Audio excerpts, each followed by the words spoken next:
जय हिंद बच्चों। तो आपका बहुत बहुत स्वागत है हमारे इस यूट्यूब चैनल में। पिछले वीडियो में पढ़ चुके थे हम डेंस रेगुलर डेंस इरेगुलर के बारे में। इस वीडियो में पढ़ेंगे कि ब्लड किसे कहते हैं, ब्लड कितने टाइप्स के होते हैं। ठीक है, चलिए पढ़ते हैं। देखिए, तो एक होता है स्पेशलाइज्ड टिश्यू, स्पेशलाइज्ड टिश्यू जिसके अंदर हम लोग ब्लड को पढ़ते हैं। स्पेशलाइज्ड टिश्यू कितने टाइप्स के होते हैं तो हम चार्ट बना चुके थे, आप लोग बना चुके होंगे। ठीक है, पहला बताए थे स्केलेटल कनेक्टिव टिश्यूज, दूसरा बताए थे fluid connective tissues, fluid city.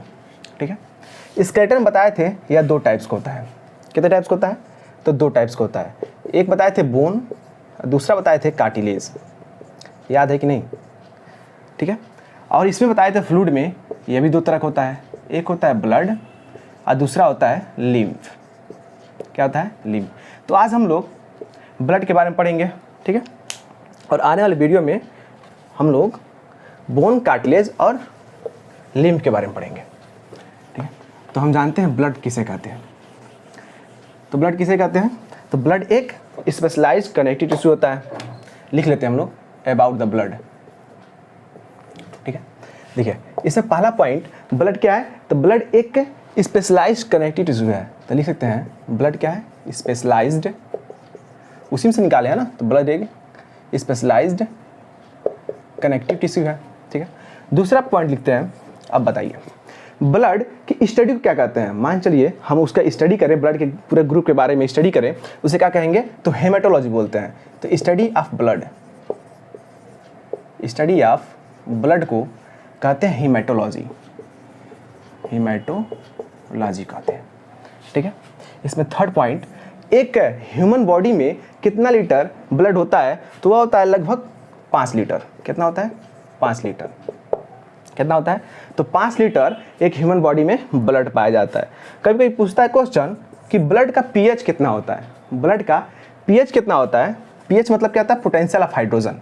PH कितना होता है तो यह लगभग 7.4 होता है। कितना होता है? 7.4 होता है। आप लोग पढ़े होंगे पीएच किसे कहते हैं। तो एक पीएच स्केल होता है, आप लोग पढ़े होंगे एक पीएच स्केल होगा। ठीक है, जिसमें 14 तक मार्किंग किया होगा, 14 तक, और उसमें 7 के बीच, 7 के नीचे से बोलते हैं एसिक, मतलब एसिडिक बोलते हैं, और 7 के ऊपर जा जाता है तो उसे बोलते हैं बेसिक। जैसे आप लोग पढ़े होंगे, यह मान लीजिए 14 तक है, 14 तक इसका मार्क किए हैं। यह 7 से नीचे आता है तो उसे बोलते हैं एसिडिक। क्या? एसिड है। ठीक है, 1 हो गया, 2 3 4 5 6 7 तक। ठीक है, 8 9 10 11 12 13। ठीक है, अब इसके ऊपर जाता है तो हम लोग जानते हैं क्या होता है, या बेस होता है। और 7 क्या बोलते हैं हम लोग? न्यूट्रल बोलते हैं। क्या बोलते हैं? तो यह न्यूट्रल है। ठीक है, तो पीएच देखिए मान चले 7.4 है तो एसिडिक है कि बेसिक है? तो जो ब्लड होता है वह बेसिक होता है। कैसा होता है? बेसिक होता है। ठीक है, क्योंकि 7.4, 7 इधर जा रहा है ना, 7 से ऊपर जा रहा है तो क्या हो जाएगा? PH basic. पीएच का फुल फॉर्म क्या होता है तो पीएच का फुल फॉर्म होता है पोटेंशियल ऑफ हाइड्रोजन। क्या होता है? Potential of hydrogen, potential of hydrogen. इसका मतलब यह हुआ ब्लड में हाइड्रोजन की कितनी पोटेंशियल है उसको बताने के लिए हम क्या करते हैं? पीएच का यूज किया जाता है। ठीक है, 4 पॉइंट समझ गए। एक पॉइंट और समझ लीजिए।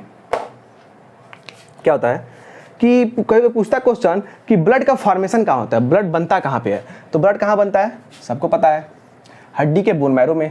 तो बोन मैरो में क्या होता है? Formation of blood, formation of blood. Formation of blood कहाँ बनता है तो बोन मैरो में बनता है, बोन मैरो में बनता है। ठीक है, बोन मैरो में।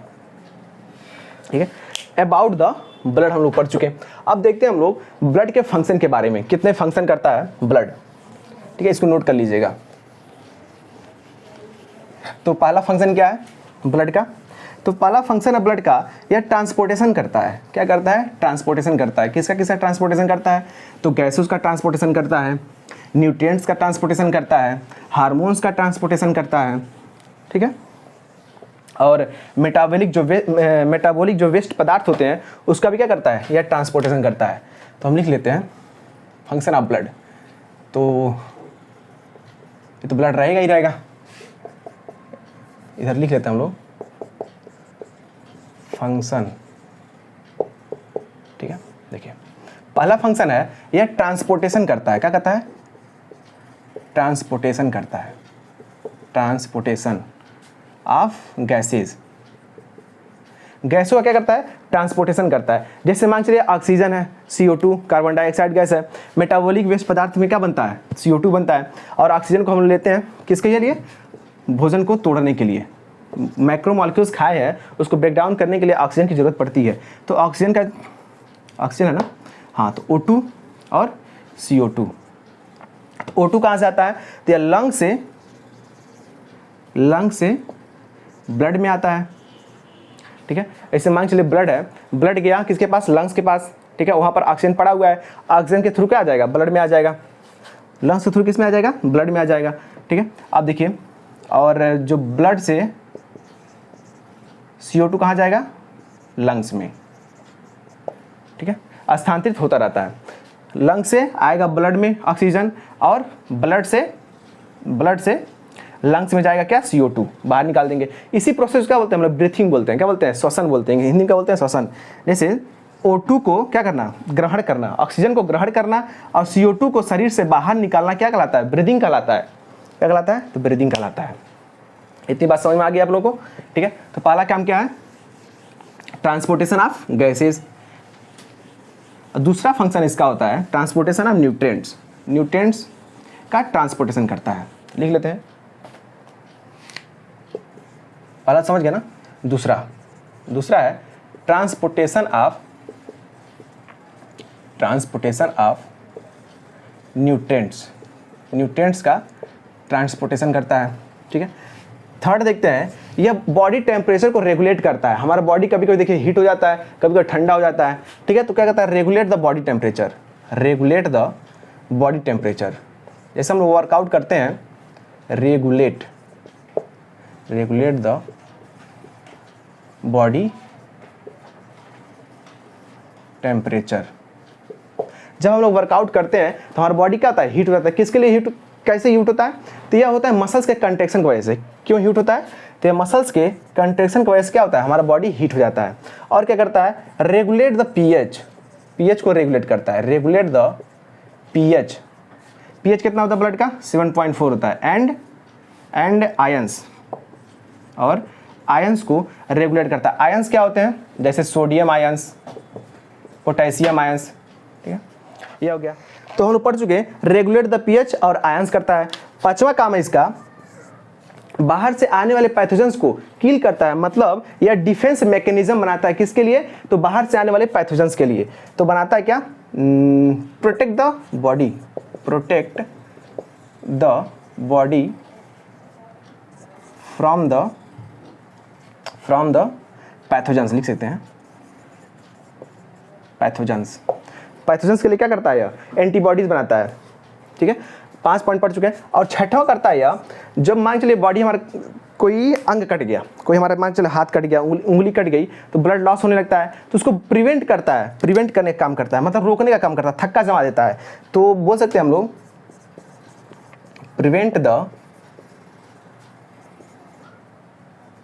Blood loss. क्या करता है? ब्लड लॉस को प्रिवेंट करता है, ब्लड लॉस। ठीक है, तो इतने फंक्शन हो गए। कितने फंक्शन है? 6 फंक्शन। पहले क्या बताए थे? ट्रांसपोर्टेशन करता है गैसेस का, ट्रांसपोर्टेशन ऑफ गैसेस। ठीक है, हम लोग ब्लड के बारे में पढ़ लिए, ब्लड किसे कहते हैं उसका अबाउट पढ़ चुके हैं, और उसके फंक्शन के बारे में पढ़ चुके हैं। अब देखते हैं उसके कंपोजिशन में कौन कौन से पाए जाते हैं। तो वह होता है वाटर भी पाया जाएगा, क्योंकि लगभग 90% तक वाटर पाया जाता है, प्लाज्मा पाया जाता है, और फॉर्म्ड एलिमेंट पाए जाते हैं, जिसमें RBC, WBC, प्लेटलेट्स पाए जाते हैं। ठीक है, चलिए तो हम लोग पढ़ते हैं composition of blood. Composition of blood के बारे में पढ़ते हैं।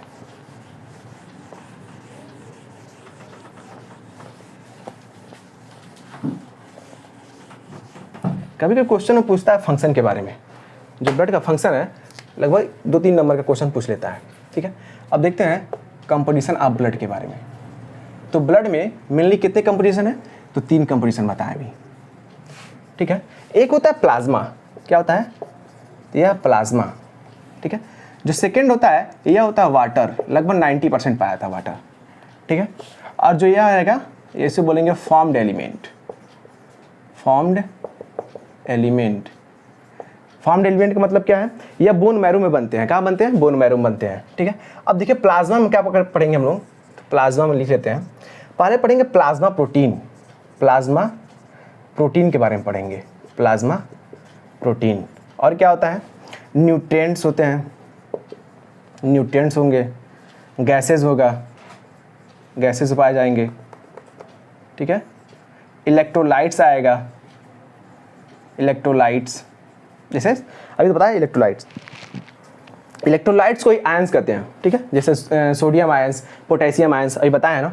ठीक है, चलिए तो प्लाज्मा प्रोटीन को हम लिख लेते हैं। प्लाज्मा प्रोटीन जैसे एल्बुमिन होता है, क्या होता है?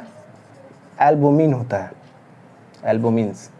ठीक है, फिर आता है ग्लोब्यूलिन्स, ग्लोब्यूलिन्स। ये सब क्या करते हैं, ये जब हमारा अंग कट जाता है तो उसको थक्का जमाते हैं, मतलब ब्लड को थक्का जमाने का काम करते हैं ये सब। ठीक है, फिर आता है एल्बुमिन्स हो गया, ग्लोब्यूलिन्स हो गया। फिर आता है प्रोथ्रोम्बिन, प्रोथ्रोम्बिन आता है। ठीक है, अब फाइब्रिनोजन, क्या आता है? फाइब्रिनोजन। याद कर लीजिएगा, प्लाज्मा प्रोटीन है ये सब। क्वेश्चन पूछता है 2 प्लाज्मा प्रोटीन का नाम बताएं, तो एल्बुमिन्स, ग्लोब्यूलिन्स। 3 पूछेगा तो प्रोथ्रोम्बिन, 4 पूछेगा तो फाइब्रिनोजन। याद कर लीजिएगा। ठीक है, जैसे मान लें गैस में बताया है, अभी बताया ना, ऑक्सीजन हो गया, CO2 हो गया। इलेक्ट्रोलाइट्स में बताए हैं, इलेक्ट्रोलाइट्स भी 2 बताए थे, ये सब याद कर लीजिएगा। सोडियम होता है, पोटेशियम होता है। ठीक है, वाटर तो वाटर होता है, उसमें क्या बताना है। ठीक है, अब देखते हैं हम लोग फॉर्म्ड एलिमेंट में क्या देखते हैं। फॉर्म्ड एलिमेंट में तो कितने कंपोजिशन इसके, तो इसके भी 3 हैं। एक होता है RBC, एक होता है WBC और एक होता है प्लेटलेट्स। क्या होता है? प्लेटलेट्स होता है। ठीक है, RBC का मतलब क्या है? Red blood corpuscles. क्या होता है? रेड ब्लड कार्पुसल्स होता है। WBC का मतलब होता है व्हाइट ब्लड कार्पुसल्स होता है। प्लेटलेट्स को बोलते हैं थ्रोम्बोसाइट। क्या बोलते हैं? थ्रोम्बोसाइट। ठीक है, यही मेनली क्या होता है? विटामिन K इसमें पाया जाता है, जो ब्लड का थक्का जमाने का काम करता है। ठीक है, RBC का दूसरा नाम है, इसको बोलते हैं, इसको मिटा लेते हैं, पहले इसको मिटा लेते हैं, फिर उसको अच्छे से लिखते हैं। ठीक है, चार्ट बना लीजिएगा इसी तरह, इसको अच्छे से मिटा लें।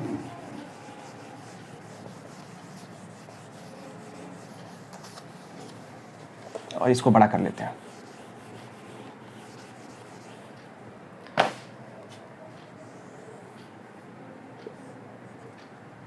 ठीक है, एक था RBC, यह क्या था?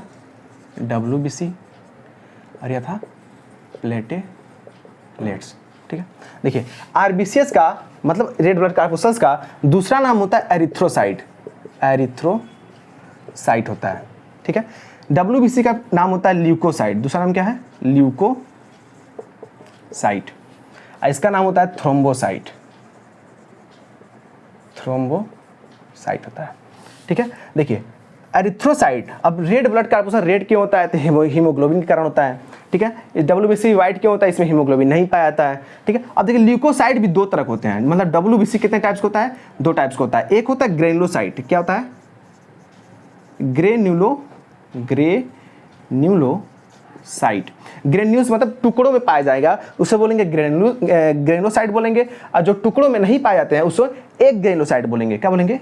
ए ग्रेन्यूलोसाइट। ठीक है, ग्रेनुलोसाइट में आता है इओसिनोफिल्स, इओसिनोफिल्स। दूसरा आता है बेसोफिल्स, यह चार्ट है, बना लीजिएगा। ठीक है, तीसरा है न्यूट्रोफिल्स, न्यूट्रोफिल्स।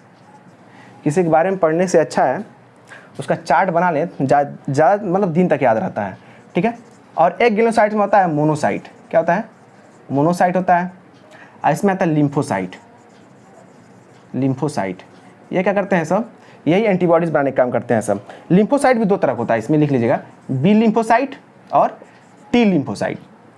बी लिम्फोसाइट और टी लिम्फोसाइट। देखिए इओसिनोफिल्स को बोलते हैं, एसिडोफिल्स भी बोलते हैं, क्योंकि ये एसिडिक होता है, एसिडिक नेचर होता है। बेसोफिल्स मतलब नाम से पता चले बेसिक होगा, बेसोफिल्स कहता है यह बेसिक होता है। न्यूट्रोफिल्स मतलब न्यूट्रल होगा, ना एसिडिक होगा ना ही बेसिक होगा, उसे बोलेंगे न्यूट्रोफिल्स बोलेंगे। यह मोनोसाइट है, यह लिम्फोसाइट है। मोनोसाइट क्या करता है? आने वाले पैथोजेंस को पहचानने का काम करता है। क्या करता है? पहचानने का काम कौन करता है? तो मोनोसाइट करता है। मान लीजिए हर बॉडी में पैथोजेंस घुस चुका है, उसको पहचानने का कौन करेगा? तो मोनोसाइट करता है। लेकिन अब पहचान के बोल देगा, किसको बोलेगा? लिम्फोसाइट को बोलेगा, भाई साहब जाओ उसको मारो। तो लिम्फोसाइट क्या करेगा? उसको किल करने का काम करेगा। क्या करेगा? किल करने का काम करेगा। तो यह पढ़ चुके हम लोग लिम्फोसाइट और मोनोसाइट पढ़ चुके। ठीक है, अब प्लेटलेट्स क्या करता है? यह ब्लड का थक्का जमाने का काम करता है। देखिए कभी कभी होता है, जिससे मान लीजिए जॉन्डिस हो जाता है, किसी को जॉन्डिस हो जाता है तो उसमें हीमोग्लोबिन का डिस्ट्रक्शन हो जाता है, मतलब हीमोग्लोबिन खत्म होने लगता है धीरे धीरे। क्या होता है? हीमोग्लोबिन खत्म हो जाता है, जिसकी वजह से जॉन्डिस हो जाता है। और रेड ब्लड कार्पसूल्स क्या होते हैं? डिस्ट्रॉय होने लगते हैं, मतलब टूटने लगते हैं, क्लम्पिंग करने लगते हैं। तो जिसकी वजह से क्या होता है? हमें हीमोग्लोबिन क्या होता है? जॉन्डिस हो जाता है। डब्ल्यूबीसी में क्या होता है? डब्ल्यूबीसी में ब्लड कैंसर होता है। क्या होता है? ब्लड कैंसर होता है। ठीक है, प्लेटलेट्स में क्या होता है? जिससे डेंगू हो जाता है। डेंगू होता है ना, प्लेटलेट्स की मात्रा क्या होता है? डाउन हो जाती है। ठीक है, अब हम लोग मिलते हैं नेक्स्ट वीडियो में।